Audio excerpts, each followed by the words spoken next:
siya, mata, at buong katawan. Centrum Advance, alagang di magkukulang.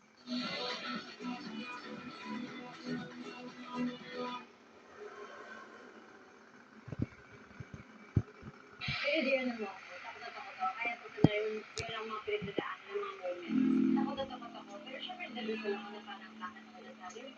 Kasi, grabe yung balik sa akin ni Lord. Pag meron akong konti alam ko mali, pero ginawa ko. Pinaparamdam talaga niyang nagkamali ako. Kasi binibigay all the good things. So, siguro yung expectancy sa'yo na akong pakapayot kaya. Matatapik, mararamdaman ko talaga yun.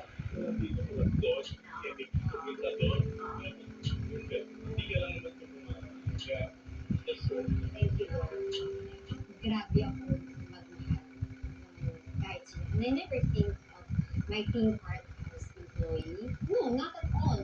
In fact, madami na sa past na dumating sa akin na wala sa galing eh. Wala sa alam, wala sa connection, wala sa 10:11. So, malapit na matapos ang pinapanood ko ng Hardwelled. na mali. The chances Kada Sabado lang po yan. Mga bandang 9:30 hanggang 10:15 po. It's loyalty. I guess with any friendship, not pertaining to anybody, but with any friendship that or people that we've lost along the way, especially kung para kung katulad sa akin na tinetreasure mo yung kaunting tao sa buhay mo, na to a point na kahit pamilya ko nga, hindi ko na pinapakinggan. Kasi yung pamilya ko also complicated yung relationship namin. So, kung sino talaga yung kaibigan na kasama mo, pointless yung mga sabi ng ibang tao. Kumbaga, yun lang yung papakinggan ko. Every person I have in my life, I treasure with all my heart. Kumbaga, I would give up myself for their happiness. Because I'm such a people pleaser eh. Actually, hindi ko rin ako makapaliwanag sa mga pinagdaanan ko. Let's just say, akala ko masaya ko eh. Kasi kahit yung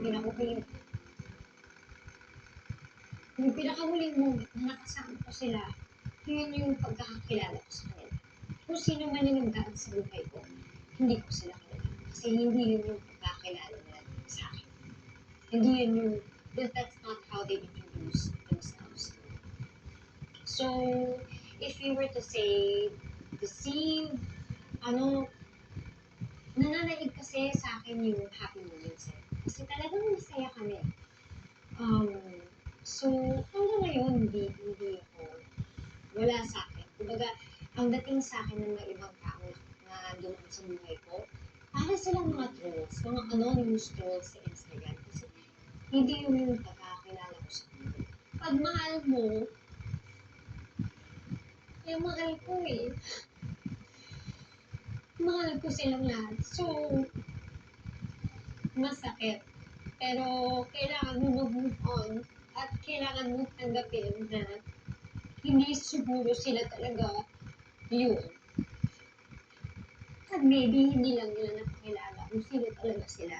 Lagi ko rin sasabi sa kanya, huwag kang basta magtitiwala sa mga tao. Huwag hindi lahat ng nakangiti sa harapan mo ay mabait sa'yo, nakangiti.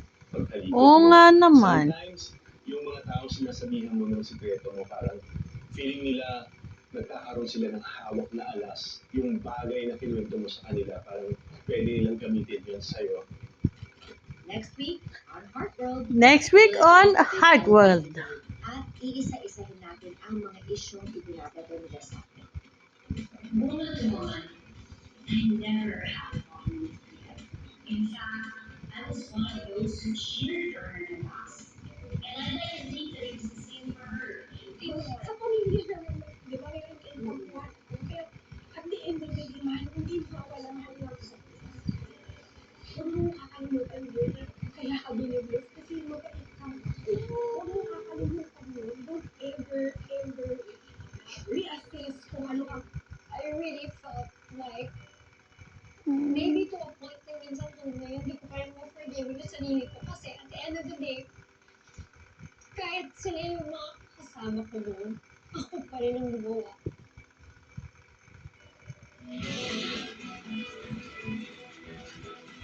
Okay, tapos